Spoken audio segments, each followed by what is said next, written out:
What's good, everybody? This your boy FlashGOD. I appreciate everybody for checking in with me. So what's going on in the news today? Apparently Megan Thee Stallion is suing 1501 Entertainment. That's Carl Crawford's label. Apparently they signed Megan Thee Stallion prior to her becoming famous and signing with Roc Nation. And so now she's basically claiming that she hadn't gotten paid from them since 2019 or something like that. She signed to them in 2018, so she's been with them for a couple years.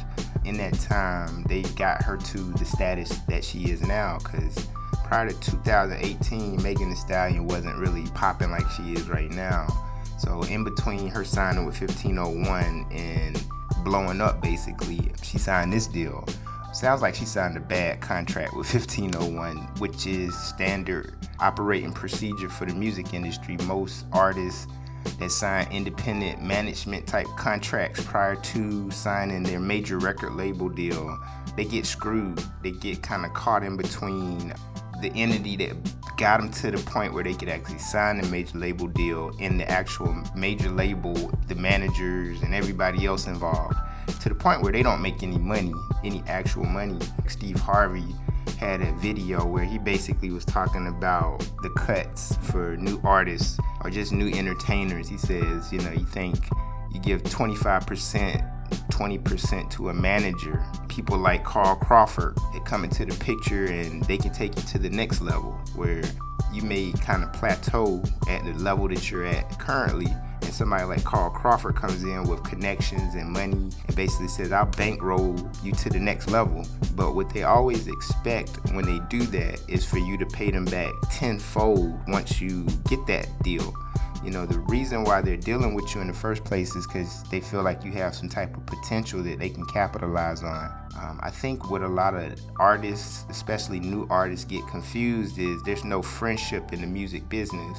This is business first. So the fact that Carl Crawford, who is a former Major League Baseball player, he's got money. That was his leverage in the whole deal between 1501 and Megan Thee Stallion from the jump. He was gonna put her out there, he was gonna market her, he was gonna brand her and do all that stuff. And she was gonna get noticed and what ended up happening is Megan became famous.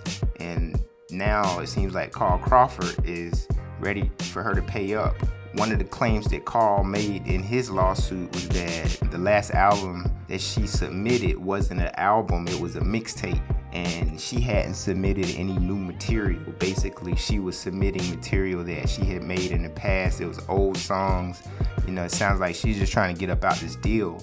But Carl's saying, you in contract with me, so I need some new music. I need something hot to put on the street. And he basically saying, until you give me something hot, I'm not releasing your music. That was the lawsuit she had last year.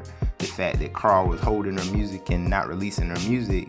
She eventually dropped that lawsuit because she said that 300 and 1501 eventually released her music, and so she dropped that lawsuit. But now this new lawsuit is basically her suing him to get paid, I'm guessing, or to get out the contract also, to basically be released so she can go be exclusive to Roc Nation. It's kind of twofold, I think, when you really look at the situation, because artists, they've been getting screwed for so long that they understand when they get into these situations what they're getting themselves into, because the track record of the music industry screwing artists it's been going on since the music industry started, basically. So artists like Megan Thee Stallion that come into the business and they do eventually blow up, maybe they just don't understand that once you blow up, you still got to pay the people that got you where you are. You can't just push them aside. You got to give them whatever you signed that contract for. And that's the harshest part about that business, is once you do sign those contracts, they binding. So it doesn't matter how much fame she has and her going to the public with her problems and issues.